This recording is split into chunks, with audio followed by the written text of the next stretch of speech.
Muito obrigado, Peter. É um grande prazer ter toda essa plateia e a oportunidade de trazer o The Limits para o Brasil, especialmente a Unicamp. Então, eu preciso mencionar o Derek por ter me dado essa oportunidade, que me colocou nesse papel aqui tão... Peter, eu vou fazer o meu melhor, mas eu não sei se eu vou conseguir fazer isso na sua frente. E as minhas perguntas são: como os pacientes se beneficiariam do HDL com o infarto do miocárdio? Como? E por fim, se há alguma oportunidade nessa interação entre o HDL e o infarto do miocárdio para a prevenção ou melhoria dos desfechos. Vamos observar esses dados. Nós temos esses gráficos da Medicare nos Estados Unidos para os pacientes que receberam alta hospitalar depois do infarto do miocárdio. Nós podemos ver aqui 30 dias depois e nós tivemos uma redução das taxas de mortalidade. Vejam aqui o GRACE, que é o Registro Global de Eventos Coronários Agudos, com 44 mil pacientes. Eles observaram a incidência de eventos cardiovasculares nos primeiros 30 dias após o infarto do miocárdio. Vocês podem ver aqui que a insuficiência cardíaca diminuiu bastante. Então, é mais provável de que esse efeito aumenta o número do PCI ou da terapia por perfusão. Então, nós podemos concluir que provavelmente é plausível que isso tem uma interferência que está ali, fazendo com que o tamanho do infarto seja cada vez melhor. E aí a gente perguntava, isso é pequeno o suficiente?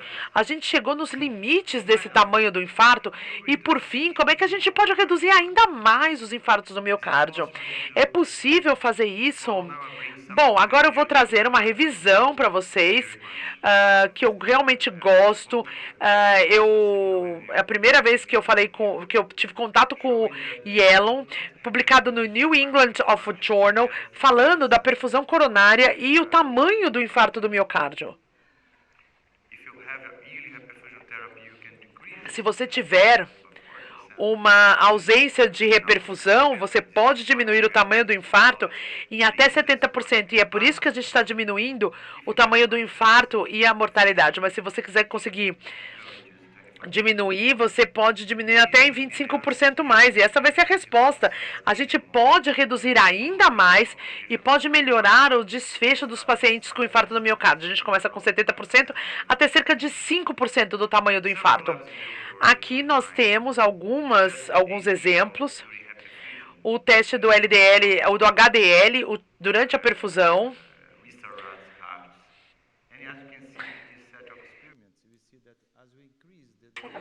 E conforme a gente diminui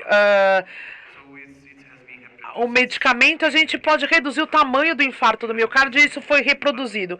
E nós temos uma razão para acreditar como o HDL vai proteger o infarto do miocárdio.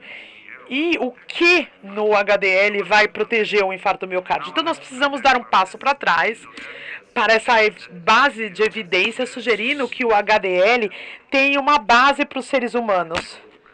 Peraí, a minha apresentação antiga não mudaram. E a quinta evidência veio de milhões de anos de desenvolvimento.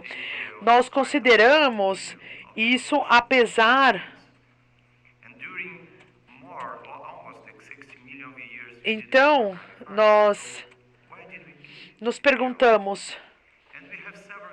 E temos diferentes espécies, incluindo porco, coelho, ratos, que nunca desenvolvem asterosclerose. Então, por que eles estão com a HDL? É mais do que uma bala de prata para te proteger de asterosclerose. Na verdade, ele é uma nanopartícula com 6 a 12 nanômetros, ou seja, 1000 vezes menor do que uma célula endotelial. Tem várias proteínas, como descritas aqui, com diferentes lipídios, diferentes aspectos, como a gente pode ver, e com diferentes funções, como, por exemplo, atenuação de resposta inflamatória, incluindo a junção de proteína LPS e diminuir a resposta endotelica, fazendo também uma um cruzamento entre as células. Dá para você fazer, aliás, uma combinação com células beta e induzidas por insulina. Então, o HDL é uma boa maneira de fazer essa comunicação dessas células mais distantes. Essa plataforma de montagem de proteínas.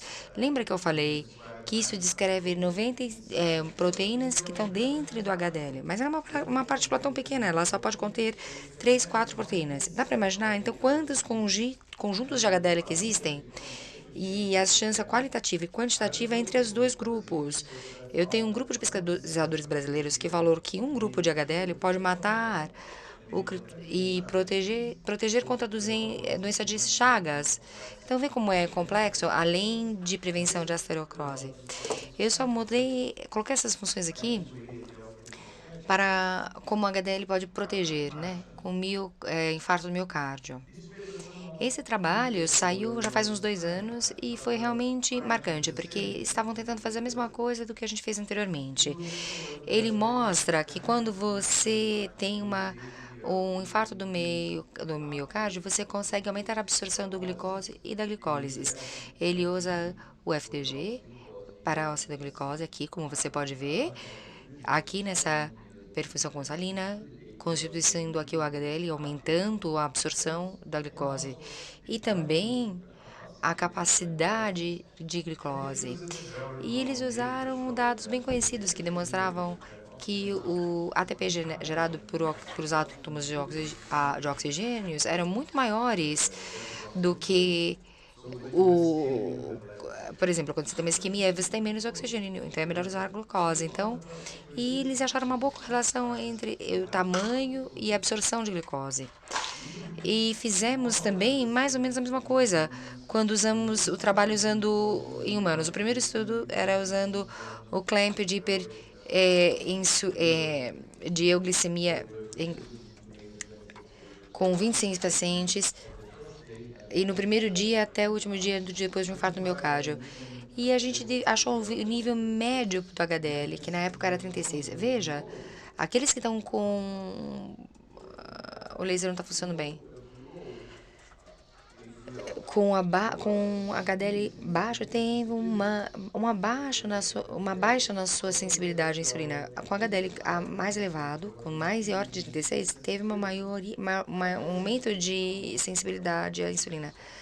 E era um trabalho bem curto. Ela falou assim, então, que era para fazer mais quantidades de trabalho. Então, voltaram a fazer com mais pacientes sem clamping e chegaram com índice HOMA e viram a recuperação da sensibilidade à insulina. Mas também viram a secreção da insulina e sua disposição ajustado com a sensibilidade à insulina. Observe que também teve um aumento nessa secreção à medida que os pacientes tinham um HDL cada vez mais alto. Isso não é novidade, isso só era novidade com pacientes que já estavam com os sintomas. Então, a gente sabia que o HDL baseado pode induzir a sensibilidade com o influxo também pode ativar o PS cascatamento, mas também aqui você consegue ver aumento o fluxo do cálcio e pode também fazer a transporte da absorção de glicose. E bem recentemente teve dados bem interessantes que demonstram que a junção do ABCA1 e do PK, que aumenta a secreção de insulina e ao mesmo tempo e a estimulação do núcleo para a transcrição. Então, o HDL ajuda no aumento na sensibilidade à insulina e na secreção. E isso aumenta também a absorção da glucose no tecido miocárdio. O HDL também faz a modulação da síntese do nitrooxigênio com diferentes mecanismos. O primeiro é essa junção que faz o mesmo efeito cascada para ativação, mas mais recentemente a gente sabe que o HDL pode também, HDL S1P teve também um efeito no fluxo coronário e na apoptose. E aqui a gente poderia ter, durante exames, foi percebido como essa rigidez acabou ativando uma microfagia, reduziu a apoptose, ativou células e ativou também diferentes receptores das células do miocárdio, diminuindo e protegendo inclusive a mitocôndria. Que evidência que isso estava acontecendo em pacientes? A gente usou o procedimento Langendorf e aqui temos um fluxo coronário durante todo o procedimento. A gente viu muito mais alto do que quando comparado com o grupo de controle. Também mencionando o NO, a concentração de NO na artéria coronária. Então, dá para você dizer, sim, você vasodilata, você tem um menor infarto. Mas seria isso? Eu não sei. O tamanho do infarto na miocardial mostra também a habilidade do NO na resistência das artérias e coronárias. Mas existe ligação? Ao mesmo tempo, quando você produz NO, você faz a vasodilatação, mas você pode ter um efeito direto também nas células cardíacas que estimulam e potencializa a morte celular. Então, usamos o LNM para reduzir a síntese, e aqui a gente vê o HDL somente diminui aqui a relação com a hidrazalina. Então, com a hidrólise, mantivemos o fluxo coronário e assim conseguimos proteção. Então, dá para perceber que não é só vasodilação. Isso faz sentido quando você olha por trás, com diferentes estudos. E alguns mostraram que a nitroglicerina não diminuiu a mortalidade depois de um infarto do miocárdio. O que é interessante nesse estudo, como eu falei, o HDL saudável pode estimular o sinal de cascada, dois sinais de cascadas. Mas ao mesmo não acontece quando você usa os efeitos de HDL saudáveis no endotélio. Veja que aqui você consegue ativar esses dois e depois bloqueia. E isso mostra também no GCI, uns 2, 3 anos atrás, que a gente consegue reproduzir. E além disso, nós sabemos que não somente o conteúdo dos produtos da oxidação mudaram, mas também a proteína muda. Então, dois estudos utilizando aqueles pacientes com doença crônica e aguda, vocês viram aqui que aumenta muito o número de proteínas relacionadas a uma resposta de fase aguda, pelo menos na grande maioria. E também para ativação. Então, é possível essa parte pró-inflamatória. Nós testamos tudo isso utilizando as células endoteliais de TNF-alfa, e a gente sabe que isso protege essas células endoteliais do estímulo que vem do TNF. Então, nós tivemos o STEMI-HDL com as moléculas desse caso. E como vocês podem ver aqui, colocando o HDL saudável, mudando com 0,75 de mudança relativa em relação ao controle. E a gente encontrou depois de 24 horas com o STEMI mais ou menos a mesma coisa. Depois do quinto dia, essa proteção desapareceu e tinha alguma coisa dentro do HDL que não conseguia mais proteger contra esse estímulo pró-inflamatório. Em 30 dias, essa proteção também desapareceu, voltando ao nível normal. O que mais pode acontecer com o HDL durante uma fase aguda? A oxidação não é um processo simples, pode acontecer com proteínas modificadas, modificar a função da proteína. Nós podemos ver aqui que a metionina, o triptano, a tionina, podem todos mudar como a proteína se desempenha. Nesse estudo, a oxidação da metionina e da tirosina diminuíram a capacidade do fluxo e também a ativação do ARCAT. Esses efeitos estão relacionados à atividade da mieloperoxidase. Também é possível que algumas das A mieloperoxidase pode estar envolvida nos infartos do miocárdio. Então, a gente tem alguns estudos em modelos animais que beneficiam isso. Isso previne a oxidação dos resíduos. Isso foi feito e o único que resultou numa proteção, e a proteção era só para o colesterol, era a mudança do triptofano. Mas eles ainda estão tentando entender exatamente ali quais são as outras coisas que podem afetar.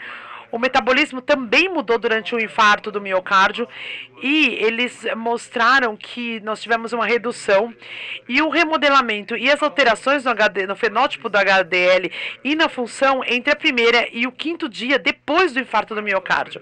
Apesar da redução do colesterol e da atividade, nós tivemos algo relacionado à mudança do conteúdo e a redução da concentração de HDL. Talvez a forma mais esperada de proteger o infarto do miocárdio seria a oxidação, a oxidação induzida aqui.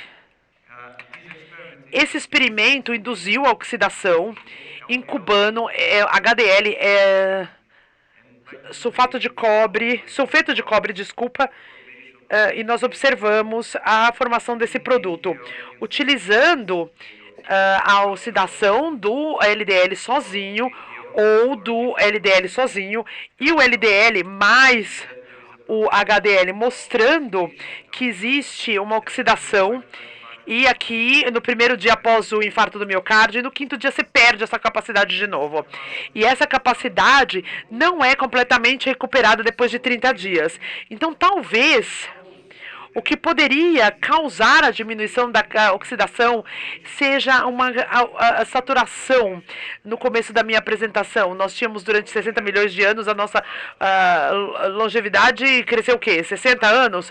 Não tinha tempo, né, de ter infarto do miocárdio. Então, talvez seja um estresse oxidativo do HDL. Então, nós testamos isso. E aqui, ó, os níveis do HDL para os produtos de oxidação durante o infarto do miocárdio, no primeiro, quinto e 30º dia. Ele é como se fosse uma estrutura que sustenta esses produtos de oxidação, e nós temos as dilatações mediadas.